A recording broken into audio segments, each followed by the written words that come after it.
It is so good to see you all today. I'm glad that you're all here. And today, I want to begin a new series. I will be in this series for the next 4 weeks, and it is simply titled Jesus, Friend, Teacher, Savior, Lord. So I bet you can tell what each of the 4 weeks are going to be about. There's no mystery here. Now, let's see, where did this series start? A couple months ago, I read a book called Freeing Jesus by Diana Butler Bass. And I was just reading through this, and it's basically, it's like a memoir. It's her experience of all the different characteristics of Jesus that she has uncovered throughout her life. And I was reading it, and I was fascinated by this and how she just broke it down into all these different facets, these different parts of who Jesus was and how Jesus met her in the different periods of her life. And I said, ooh, this is great. I love this idea. So I'll be taking some ideas from her book, blending it with my ideas, throwing it in a blender, and we have this series called Jesus for the next 4 weeks. And we will start with Jesus as friend. And again, a quick little intro. Why are we doing this series? Because I think it's always really important. Whenever I begin a new series, whenever I start putting a series together, the question I always ask is, okay, well, why are we doing this series? What's the point of this series? And there's 2 reasons why I think this series is really important for us. The first is so that we can see all facets of Jesus. Imagine Jesus like a prism, where you hold a prism and you kind of get a different view whenever you twist it around. You see things a little bit differently. To me, this is how I've experienced Jesus. And sometimes we get really focused on Jesus as one particular part of the prism, one facet. Obviously, we've just gone through Holy Week. We've just gone through Resurrection, Good Friday to Resurrection. So maybe Jesus as Savior is something that we have really been thinking a lot about over the past couple of weeks. But sometimes we become so focused on one aspect of Jesus that we miss the fuller picture of who Jesus is. And so the second reason, which kind of it bleeds right out of that first reason, is what I found really interesting. Whenever I read through the Gospels and the post-resurrection appearances of Jesus, he was a bit different for every single disciple that he met. And I think it's so profound. And I think, again, this is how I've experienced Jesus in my life, because we're all going through different experiences. There's different events that are happening in our lives right now. If you were to ask, we just spent a moment praying for each other. Well, I guarantee you the things that we were praying for, they might not have been exactly what you're praying for. Because the person who's sitting next to you, even though we're all inhabiting the same space, our experience in life is completely different. And the truth is, the experience that you're going through right now is different than what you were going through a year from now and what you will be going through a year in the future. So what you need from Jesus, who you need Jesus to be, it changes. Sometimes you need one characteristic, one aspect of Jesus more than you need another, and then other times you need another part. And so I want to look at 4 aspects of who we see Jesus to be as we read through the Gospels. Now today, we'll start, again, no mystery here, so we're going to start Jesus as friend. So if you have your Bibles, you can turn to the book of John, chapter 15. And before we get started, I want to poll the audience. And I have a question for us this morning. And the answers that we collectively come up with, I want this to be in the back of your minds throughout this entire sermon today. So let's ask this question for us. And remember, this is the backdrop for the sermon. So keep all these answers in mind as we go through John chapter 15. The question is, what qualities do you look for in a friend? And if you're here this morning and you're like, I'm not sure, well, plenty of us will answer it for you. But I want you to think about whoever you consider to be a friend, why have you chosen them? Because friendship is active. It's not a passive thing. In order to be a friend, you have to actively choose to be in that type of relationship with someone. So when you think about the friends that you have, what qualities do you look for in a friend? You can just shout them out. Honesty. Oh, we got 2 for honesty. Look at that. Channeling the same energy. What else? What else do we look for in a friend? Empathy. Trust. Trustworthy. Trust. Empathy. Honesty. A listener. Yep. Someone who's not constantly just staring down at their phone. You ever have that? You're like meeting, present. You're meeting with a friend. You're like, dude, get off your phone. So present, I look for that. Totally. 100%. A safe place. Yeah. Where you can share what you're going through. And you know it's not going to go beyond the person that you're talking with. Crucial. Crucial. Other thoughts? Dependable. Yep. Totally. Hey, meet me there at 2 o'clock. They're there at 2 o'clock. Yeah. What else? Judgment-free. Yeah, it goes right along with safe place. You can just, got to find someone that you can just air it all out with. Joe, you're going to say something? Honest. Yeah, they're honest. They're honest with you. They can tell you some of the difficult truths that sometimes it's hard for you to tell yourself that, but you have a friend and they tell you and you're like, ouch, and you walk away and you're like, ooh. An hour or 2 later, you're like, yeah, they're right. Anything else? Loving. Loving. Yes. Yes. Someone who shares in your joy. If they can't be happy for you and with you, they simply can't be your friend. Forgiving. Yep. Yeah, the longer you go in a friendship, chances are there's going to be some things to forgive. They see you. Well, no, I think it goes right along with what we said, being present, listening. They actually see. That's one of the greatest quotes in Avatar. The greeting in Avatar. What's the greeting? I see you. I mean, that's a sermon in itself. You could do a whole sermon on that. Movie quotes. Summer 2022. All right, anything else here? We'll keep... all right, so let's look at Jesus as friend, and let's hear what Jesus has to say about friendship. Because, do we have one more thing? Oh, no, you're just waving to Zeke. Okay. That's like, you ever got... okay, I can't actually... No, never mind. I'm going to... Okay. No tangents today. I promise you this. Respect.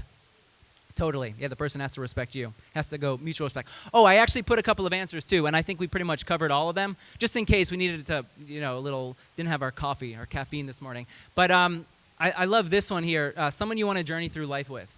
You have to actually like the person. Right? I mean, that's a pretty crucial aspect of friendship. Now, Jesus, John chapter 15, he has a lot to say about friendship.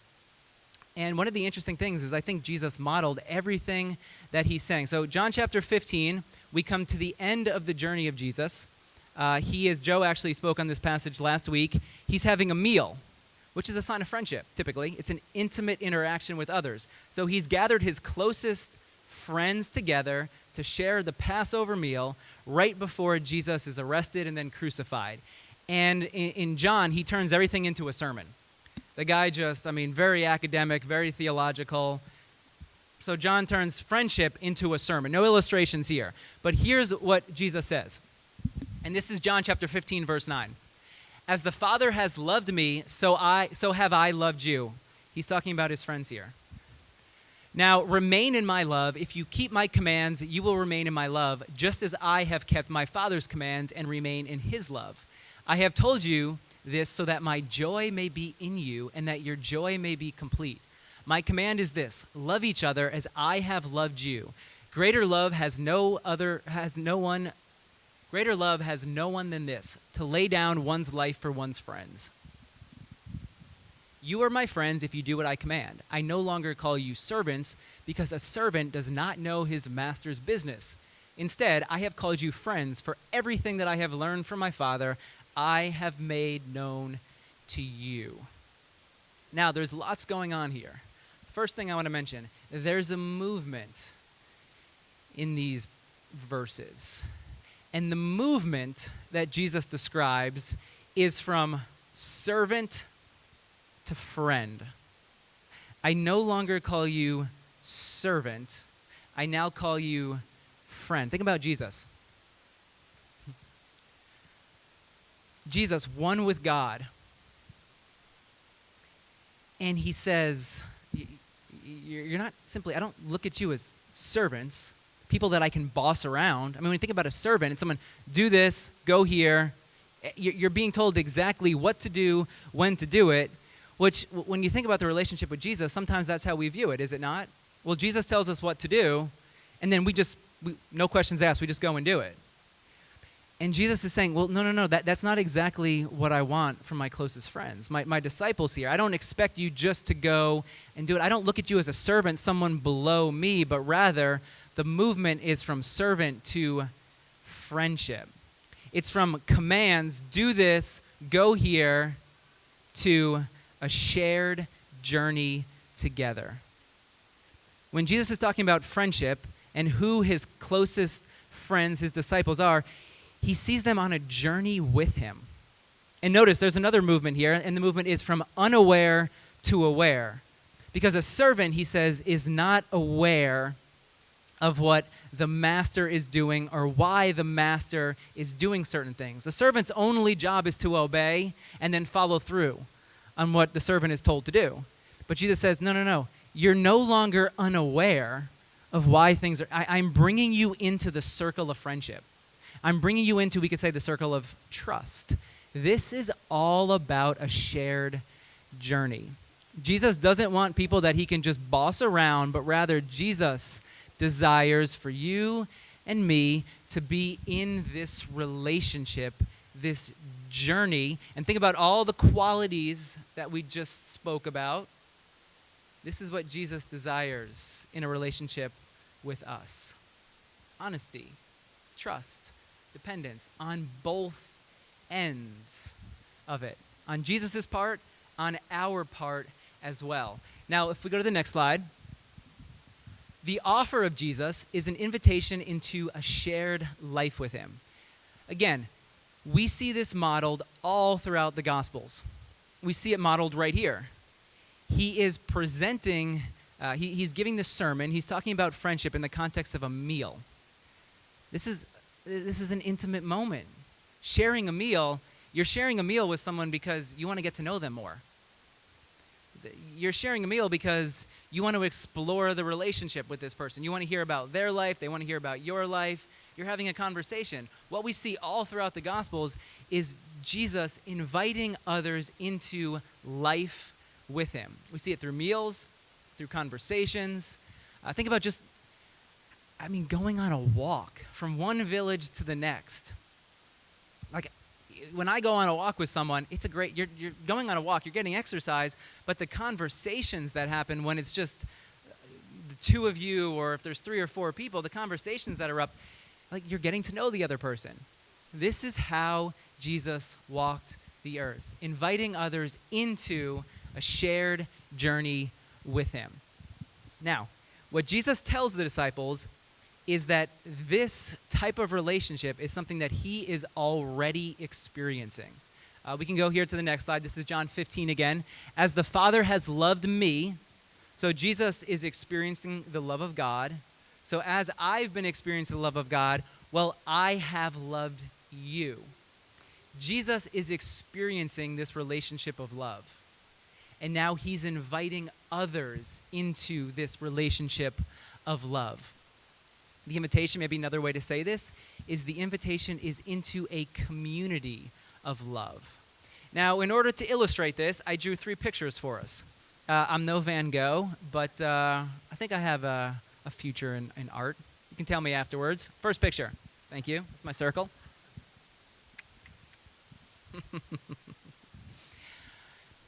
Think of this as the relationship between Jesus and his Father.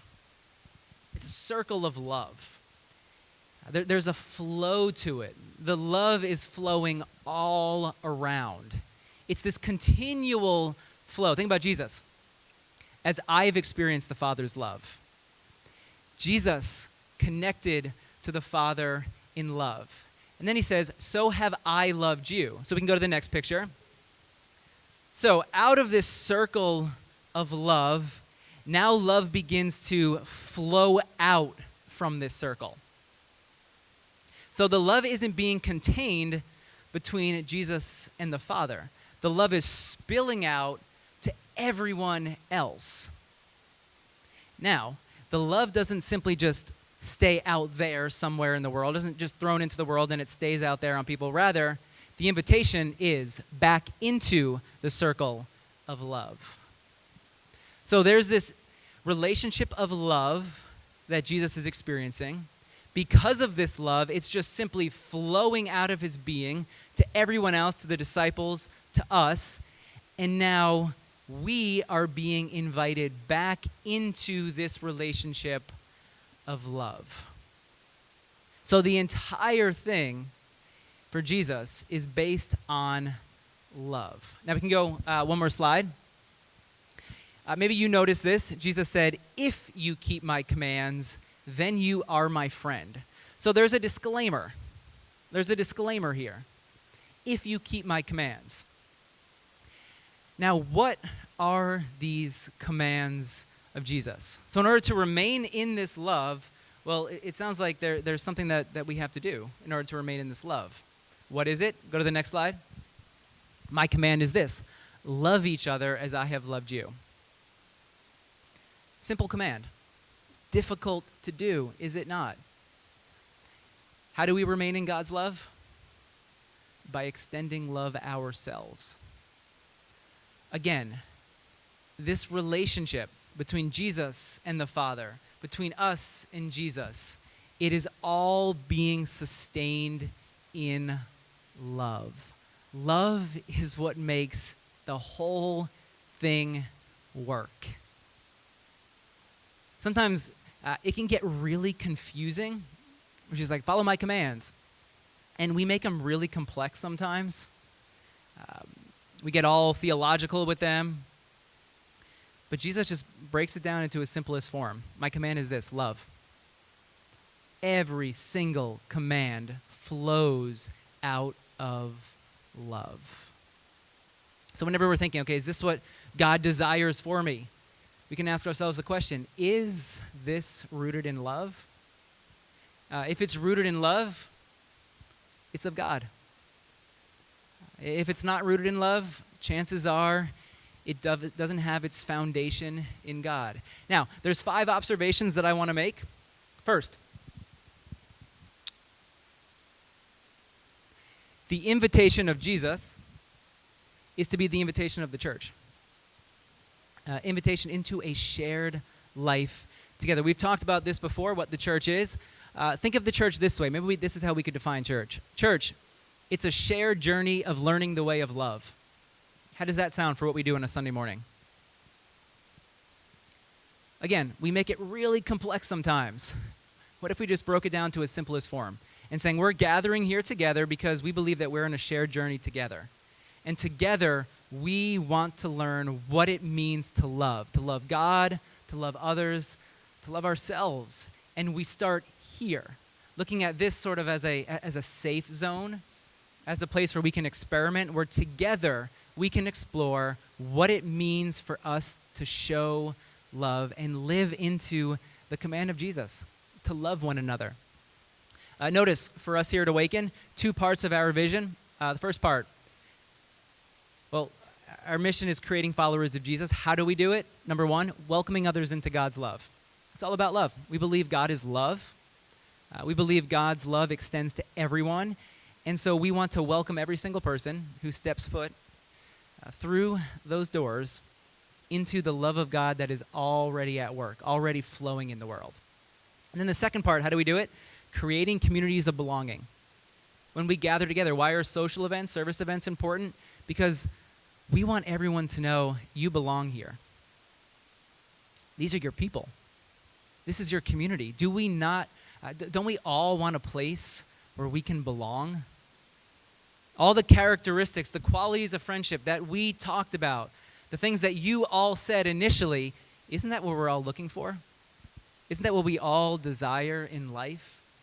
To have people that we trust, that we can talk with, who will be present with us through whatever it is we happen to be going through. See, what we're doing here, what does it mean to be a Christian? It means that we're putting flesh on the Spirit of Jesus. We're embodying Jesus for others. Joe talked about the ascension last week. Jesus is not physically present with us. The Spirit is here. The Spirit is at work. And we are to put flesh on the Spirit. The love that is flowing, we are to embody it through how we live our lives. Yes, it starts here in church as we learn what this means together. Second observation. Love produces joy. And I love this one. I've told you this. Why is Jesus telling the disciples this? Why is the movement from servants to friends? All because of joy. I am telling you all of this so that my joy may be in you and that your joy may then be complete. For Jesus, it's always been about joy, never about duty, never about obligation, never about, these disciples, oh my goodness, these guys, clearly not getting it. No, it's always been about joy because love produces joy. Think about the moments when you have experienced love. You probably feel light. You probably feel joy just beginning to bubble up and flow beyond you. The moments when things become twisted a little bit and the love that you've experienced before, when it's not there, you probably feel a little bit heavier. Love produces joy. For Jesus, it's always been about joy. Here's a third observation. I love this one. Whenever you read through the Gospels, you'll find Jesus was often insulted for his friendship because he was considered to be too inclusive. He was friends with too many people. Here's Luke 7, the Son of Man came eating and drinking, and you say, here's a glutton and a drunkard, a friend of tax collectors and sinners. Some of the religious leaders would constantly be critiquing Jesus because they thought his friendship was too inclusive. The offer of Jesus, this invitation into friendship, into a shared life, it's for everyone. Jesus made that abundantly clear through how he lived his life. Not everyone liked it, but Jesus was as inclusive as you can get. Fourth observation. Sometimes, I've noticed this about myself, maybe you've noticed this as well, sometimes we don't live up to Jesus' command to love. You ever experienced this? You ever noticed this before? Now, I think I shortened it to 4 observations, so this is our last observation. Sometimes, whenever we don't live into this command, I know for me, there can be a sense of guilt, a sense of shame. And maybe you start asking the question, keep going, one more. What happens if we fall out of this love? What happens if I neglect to love my neighbor? Does that then mean that I no longer remain in Jesus' love? You ever ask yourself the question here? You start beating yourself up a bit, like, following these commands, loving, I'm just having a difficult time with it. I'm not able to follow through with it. Does this mean then that I'm not remaining in Jesus' love?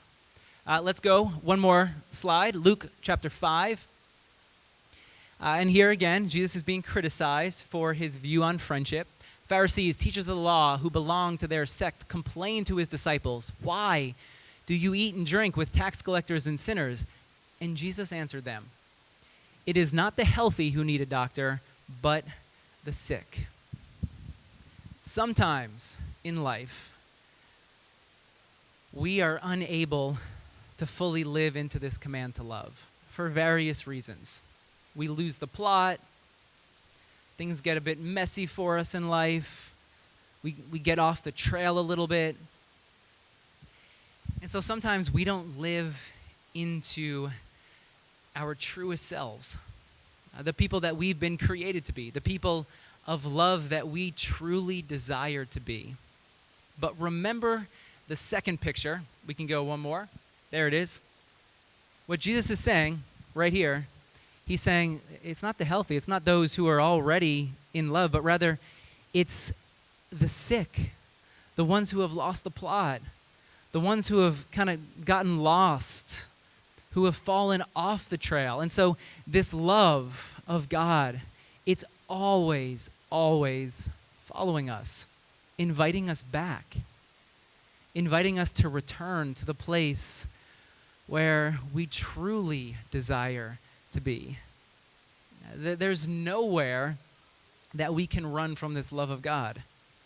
There's nowhere where we could run where God's love isn't chasing us, because that love is pursuing us no matter where we happen to be. In the moments when we feel the least like ourselves, in the moments when we feel like we've fallen short of this command to love, it's the moments when maybe God is the most present with us. God is right there in those moments pursuing us just as much as God would be pursuing us in the moments when we are loving others and living into this command to love. Now, I put here, it's a very descriptive slide, story. Quite descriptive. And I was debating between two stories to tell to close the sermon. And I said, I'll just make a game time decision. I'll decide right at the end here. And here's what I've experienced in life when it comes down to love and about embodying this love. I've been on both sides of this pursuit of love. There's times when I've fallen off the path, when I haven't felt like myself, and I feel like, oh man, I've blown it. I've lost it. Or moments when I've closed my heart off to the goodness, to the love of God that is present. And I have had friends, people who care about me, people who love me, who just keep pursuing me. You ever have a friend like that? You don't want to talk to them because you're in a place. And they just, every now and again, they call you to check up on you. And you're not ready to get back to them yet, but you know they're always there for you. And they keep calling. And you know that when you're ready, you'll reach out to them, you'll have a conversation, and it's going to be great. You're going to feel the love because you felt their love carrying you all along through whatever hard place you've been walking through. And then I've been on the other side of this before where there's been friends and they've been going through difficult times. And I'll reach out to them and they don't get back to me. And then I'll reach out again and they don't get back to me. You ever experienced this before? But you don't give up on them because they're your friend. You guys have been through stuff together and you keep pursuing them. And then one day, 6 months later, you get a phone call. And you'll pick up the phone and they'll say, thank you. What did I do? We haven't spoken in like a year. Well, thank you for continuing to love me. Thanks for continuing to reach out and text me and tell me, I'm thinking of you. I'm praying for you. It's what it looks like to embody the love of Jesus. This is the type of relationship that Jesus desires with all of us. A relationship of friendship, of love that continues to pursue us and tells us, you're not alone. You're not alone. And when we don't hold up when we don't hold up our side, Jesus is like, I got it. It's all right. It's all right. It's all for joy anyway. It was never about your performance. It was never about how much you lived into these commands. It's always been about my love and my joy that makes your love and your joy complete. It's always been about grace. And grace is always about love. A love that will continue to pursue you to all ends of the earth. So Jesus as friend, what Jesus tells his disciples is the same offer he offers to us, is you're never alone. And my love will always be with you. Let me pray for us.